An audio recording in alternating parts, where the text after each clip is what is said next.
distinguida audiencia, invitados especiales,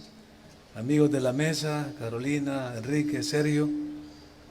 Realmente es una fecha trascendental poder estar reunidos esta mañana acá en el pleno centro de la ciudad de San Salvador, celebrando un día dedicado a uno de los productos fundamentales con los que se ha forjado la nación y la identidad del Salvador de la época moderna. Ya nos relataba Carolina cómo esta producción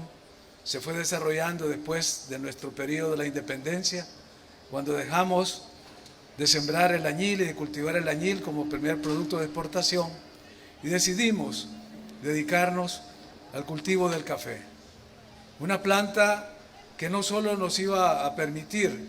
el crecimiento y el desarrollo económico, sino también que le iba a dar al Salvador un ambiente y un clima adecuado por las propiedades que tiene el bosque cafetero en la conservación del medio ambiente. En realidad, la historia de El Salvador moderno, desde la época de la creación del Estado Nacional, después de la Federación Centroamericana, y con el gran aporte de próceres y de líderes visionarios, empezando por el héroe Francisco Morazán, en cuyo honor está esta plaza, y la plaza siguiente, la de Gerardo Barrios, que tuvieron esa visión de traer un producto que le trajera al país la posibilidad de desarrollarse en el incipiente mercado internacional, en el cual el café iba a sustituir al añil. Ya la revolución industrial en Europa había demostrado que los colorantes sintéticos nos iban dejando atrás con la producción del añil. Por eso era importante encontrar un producto que lo sustituyera y que permitiera el crecimiento económico. Y esa fue la visión de sembrar café. Por eso el café está en el ADN de El Salvador. Y como todo producto y como toda parte de la historia y de su dialéctica, ha tenido las grandes contradicciones con las que esta nación se ha formado. Porque así como fue el gran impulsador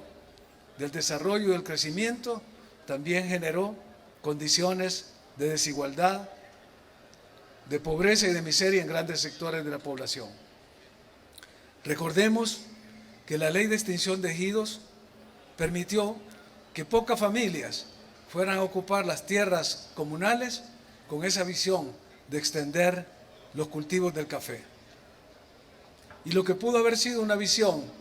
progresista para las élites económicas de aquella época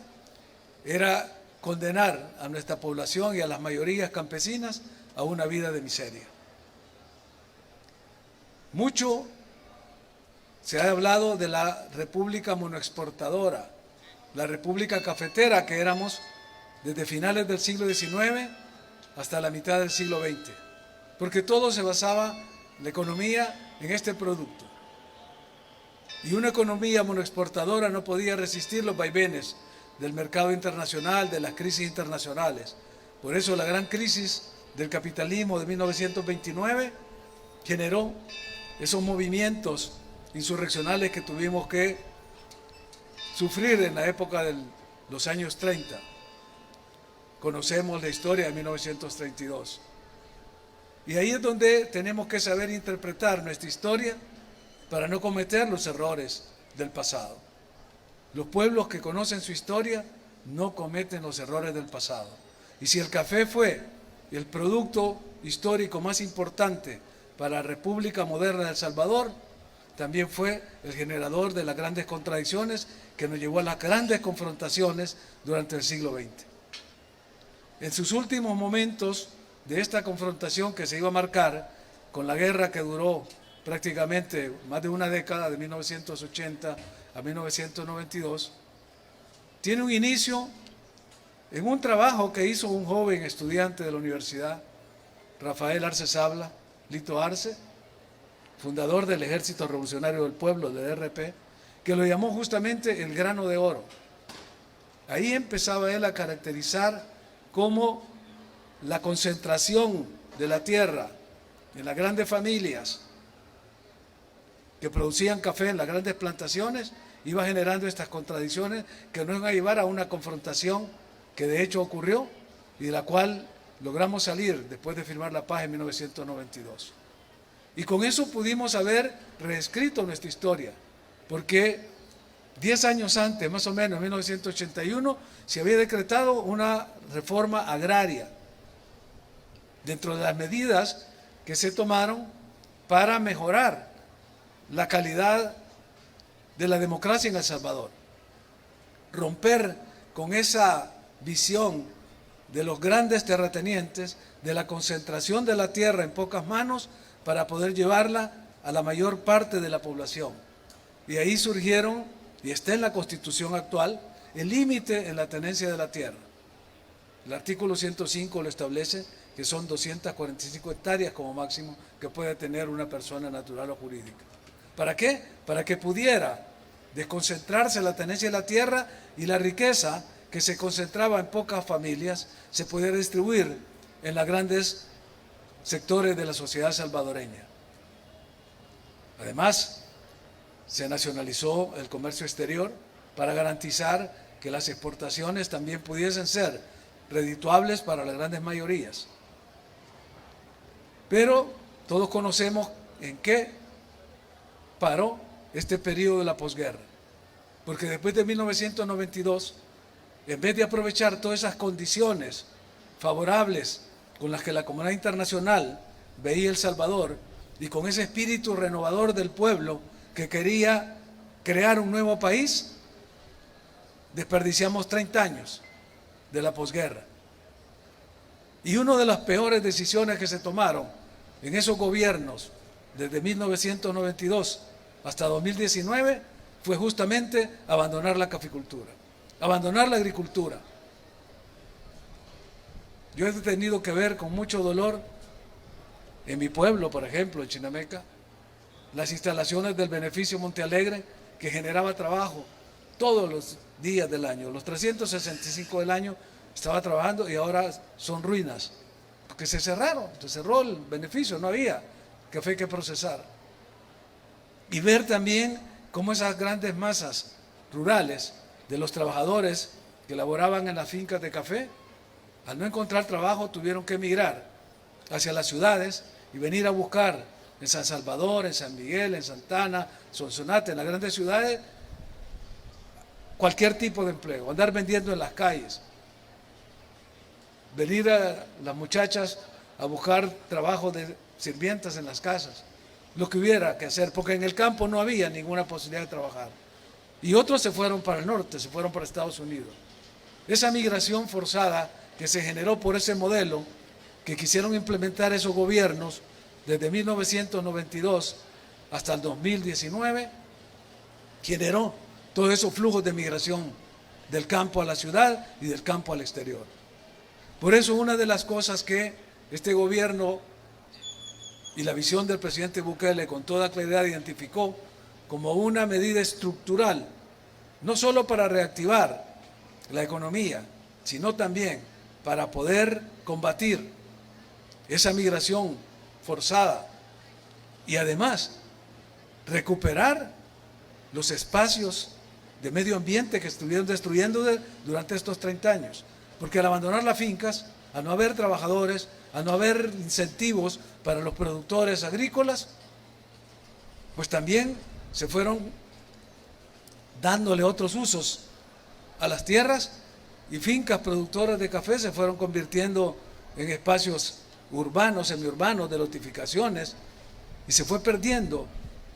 esa riqueza de medio ambiente que generaba el parque cafetero. Por eso se lanzó en este gobierno el Plan Estratégico de Reactivación Agropecuaria, justamente para volver de nuevo la mirada al agro, a las actividades agrícolas, agropecuarias y a toda esta actividad que genere trabajo en la zona rural, que permita que las personas que habitan en estas regiones tengan trabajo y unas fuentes de trabajo permanentes, y que activen, incentiven y motiven a los que salieron para regresar. El plan de desarrollo agropecuario, de reactivación agropecuaria, partía de una premisa, y era de crear un fideicomiso de $1.200 millones, Cuando se presentó no hubo ningún eco en la Asamblea Legislativa anterior, que saben todos ustedes que era controlada por los dos partidos que tuvieron la administración de la posguerra durante esos 30 años y que son los responsables de todo este dolor y sufrimiento que estoy hablando de esos 30 años. Tuvo que ser la Asamblea Legislativa actual, electa por el pueblo el 28 de febrero del año pasado, la que aprobara la creación de este fideicomiso. Y gracias a esa iniciativa del Ejecutivo, avalada por la nueva Asamblea Legislativa, ahora estamos viendo ya productos concretos. Ya lo mencionaba el señor ministro, cómo se están ya llevando a cabo y ejecutando proyectos y planes de acción en coordinación con organismos multilaterales, en beneficio directo de los productores, con un impacto impresionante en la reactivación de la caficultura. Ese 1.000.000 y tanto de árboles que se han distribuido para 5.000 y tantas manzanas es apenas un 10% de lo que contempla ese plan, porque el plan habla de la renovación del parque cafetero de 50.000 manzanas por lo menos. Entonces, si llevamos 5.000, todavía falta, todavía hay que cubrir un 90%. Y esa es la gran tarea que tenemos por delante. Cómo poder ir avanzando aceleradamente en la recuperación del parque cafetero y cómo poder irle dando a nuestro pueblo, y cuando digo al pueblo hablo en general, de todos los que participamos de los beneficios del café, el productor, el cortador, el tostador, el intermediario, el que lo vende, los que lo consumimos. Todo es una cadena, es un círculo virtuoso en el cual nos sentimos orgullosos de la visión del presidente Bukele de darle a esta actividad económica todo el impulso que se merece. Y esa es la lección con la que yo quisiera terminar esta intervención, de que veamos que si el café fue la bendición con la que iniciamos la República del siglo XIX, también fue la maldición con la que tuvimos que pagar el alto costo de sangre de una guerra por las estructuras económicas que se generaron en una tenencia de la tierra concentrada en pocas manos y la forma autoritaria en la que estas tierras se fueron quitando, no solo de las comunidades indígenas con la ley de la extinción de los ejidos, sino a otros pequeños propietarios que no tenían la posibilidad ni la capacidad legal de defender sus tierras. En lo personal tengo varias historias de mi familia que tienen mucho que ver con estas historias de la extinción de ejidos, de la usurpación de tierras de grandes familias a pequeños propietarios. Por eso es que siento